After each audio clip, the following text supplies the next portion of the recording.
Okay, you are welcome. As we look into part 2 of this risk and trade management, on this part 2 we'll be talking about amount or percentage to use per trade. Now let's say you have a $1,000 account, that's the capital in it. If you stick with the idea that your trade results can best be determined in a series of 100 trades, in the part 1 of this risk and trade management, I talk about let's now use a series of 10 trades.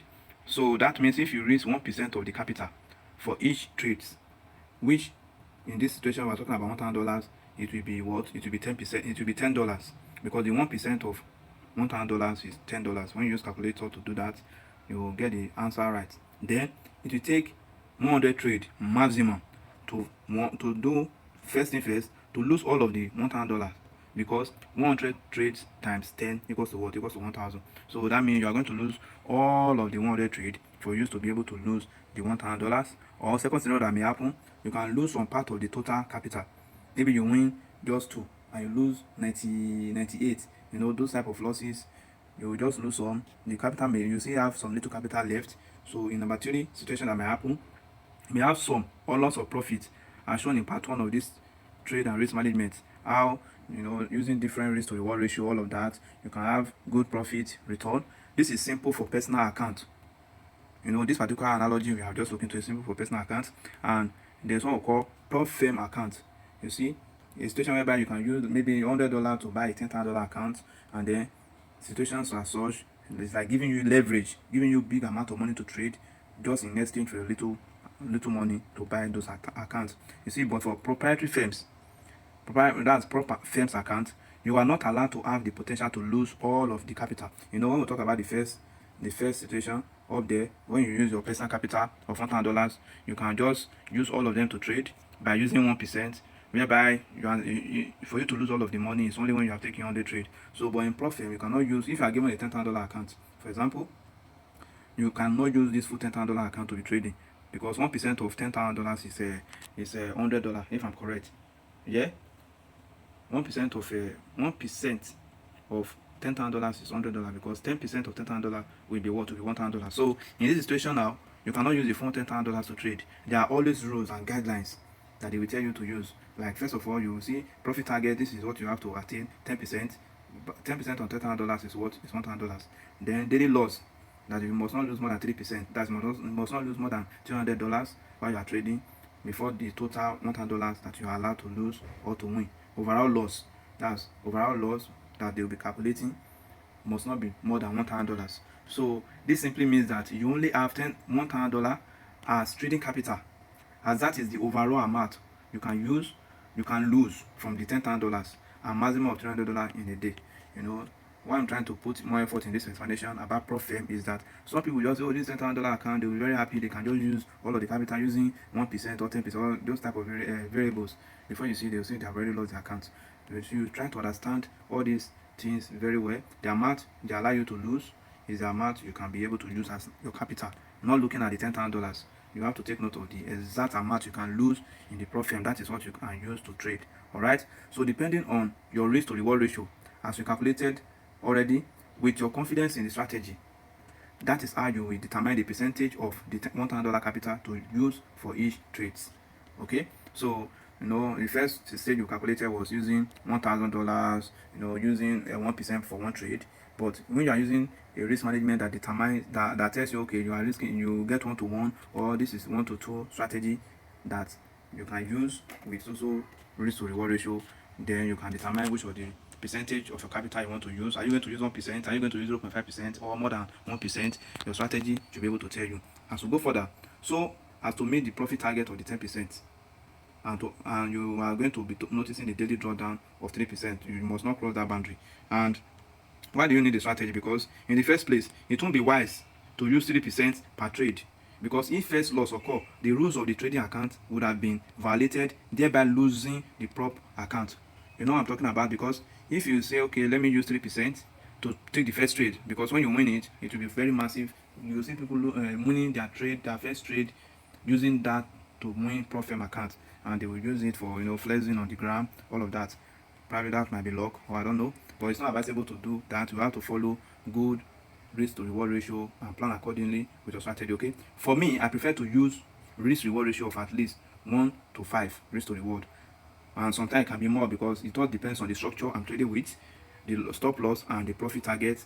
Some profit target may give you 1 to 5, 1 to 10, 1 to 20, sometimes 1 to 7 or even lesser. All right, this is to say, if I'm to pass or fail the prop firm account in 10 trades, why I'm using 10 trade example, because as I said earlier in part 1, in a series of 400 trade, that's how you determine how your strategy is. But if I'm going to use the first 10 trade series and with a 1 to 5 RRO, this simply means that if I risk $1, I'm going to gain $5. But if the trade does not go my way, the $1 that I risk will now result in me losing that $1. Okay, so what are the scenarios that I can anticipate? So anticipated trade outcomes could be the first one. What is the first one here? We have the loss. Let's assume you lost the first 10 trade. What will be the outcome? The outcome will be what? Minus 10 RO. So let's assume I'm now using 1% already. If I'm using 1% for each trade, that will be 10 times 100. I know 10 times 100, if I'm using 1%, which is $10, and I've already lost this trade, that's another 10, making it 100 trade that I would have lost. But let's not confuse ourselves. Let's use this analogy already. This is in one scenario that might happen. If we lose all the trade, what if in scene 2 we win 1 trade and then we lost 9? And 1 trade is already equivalent to 5, because that's our risk to reward. Meaning if I use risk $1, I'm going to get how much?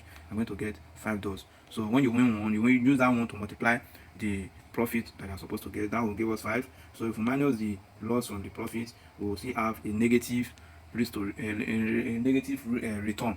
In this situation, I will have minus 4. All right. So let's look at scene 3. In scene 3, the loss, if we win 2 and we lost 8, 2 times 5 that is 10. We minus the loss from the profits. We are now in positive 2 RO. All right.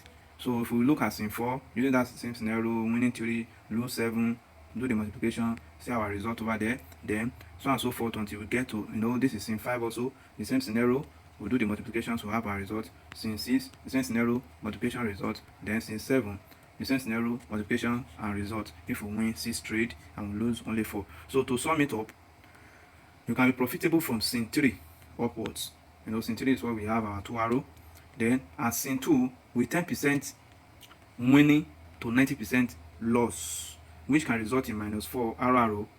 When you have this type of situations, another series of 10 trades can yield better results, recover loss, and also be in profit. That is why when you want to, it's good.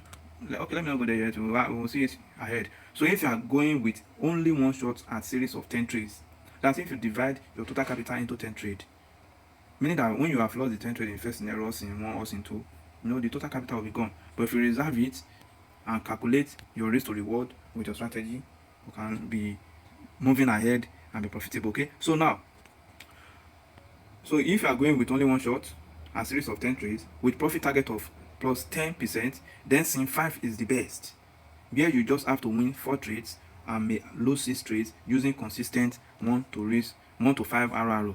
So with a go at only one series of 10 trades, you can divide the capital or amount available to trade with 10 to get the percentage of each trade. Hope this is not confusing. What I'm saying is, for example, here, the capital we're using, after we did our calculation from the profit account, the capital, which is the overall loss, the capital is now worth $1,000. So to have the percentage you want to use for each of the trades, since you want to target just 10 trades, for example, now we will now use the $1,000 to divide by 10, making it 100, and this is equivalent to automatically what? 1% per trade. 1% per trade if you are using this analogy. All right. So in 10 trade, meaning that if you are using 1%, we will be risking $100. So if we use in one where we will have minus 10, and then we are using 1% already, which is $100, will that be $100 times what? Times 10, and that is $1,000, making it a negative result. All right. So, but this may not be suitable for everyone, because some people, they will need another chance, another opportunity after exhausting that 10 trades. They will need like another 10 trade, probably to recover their trade, probably another 10 trade again to recover all of the trade. That is how the market was, not always fixed. Okay, but as you can see, that this may not be suitable for everyone, especially those trading lower time frame, like 15 minutes time frame, which should not be served as their own higher time frame structure, which you can now use 1 minute entry for. You see that more fake trades do often occur, more fake trade to winning can occur there is always a saying that if plan A doesn't work, plan B may work. And having that at the back of our mind, we already know that from expert advice, a series of 100 trades is the most recommended to check the efficiency of any strategy. For me, I will advise, if you are very confident in your setup, you can adopt 20 trades, or best use 30 trade series. You see what I'm talking about? Out of the 100 trade, you can use maybe 20 or 30 trade series, so that if you trade your first 10 and you didn't win it, at least you have another 10 to trade, probably to recover and be in profit. Then if that doesn't work out also, you also have another series of 10 to use it to trade. Okay, I hope this is not confusing. So that if one series doesn't give the desired result, one or two more series may help out. That means for $1,000, let's now do the calculation. Let's do the mathematics. Okay, for $1,000, that will be, if I'm using 20 trades, that will be 1,000 divided by 20, making it, we will now have 50, which is equivalent to 0.5% of capital per trade. So if we use the scene 2 scenario where we have 6 loss and 4 winning, by multiplication, since we are using $50 in this situation, which is the first 20 trade. The first situation that happened in scene 5 was for 10 trade. So since we are now using 20 trade, so therefore what value we have the first place for loss, which was 6, we'll multiply by 2, making it 12. So this will be minus 12. So if we do the calculation, 12 times 50, because each trade in all of these 12 losses is $50. So it will now be 12 times 50, making it was minus $600. And the winning, if we can win 4 trade in the first scenario where we use only 10 series of trade. So now that we're using 20 series of trade, that will now be 4 times 2, giving us plus 8. So on each of the trade, when we win it, we have what? We have 5 arrow. So making it 8 times 5, which is equals to plus 40. Then we can now use the 40 to times our May trade amount, which is $50. And with that, we now arrive at what? $2,000. So the outcome, as you can see from calculation, will now be what? The negative $600 that we'll have, plus the $2,000 profit. By the time you do the subtraction, we'll have $1,400. And with this, we already achieve our 10% profit target for this prop firm calculations. Okay, so if I also using a situation whereby we'll not say, okay, let's use 30 trades, meaning that we'll not divide our $1,000 capital by 30, making it $33, which is about 0.3% of capital per trade. So that is the amount to be risking for each of the trade. And if scene 5 plays out also, scene 5 where we lose just 6 trade and win 4, but in this situation now, since we are looking for 30 trade, that means for us to know our loss, our losing trade will now be 6 times what? Times 3. So that will give us what? That will give us minus 18. And this is what we have here, minus 18 times 30. I meant to write 30 here because our trade amount is 30. So 18 times 30 is going to give us minus 540. Then our winning trade, if we are winning 4 in the first scenario of 10 trades, since we are using 30 trades, that will now be what? 4 times 3, which is going to give us 12. So making our plus 12.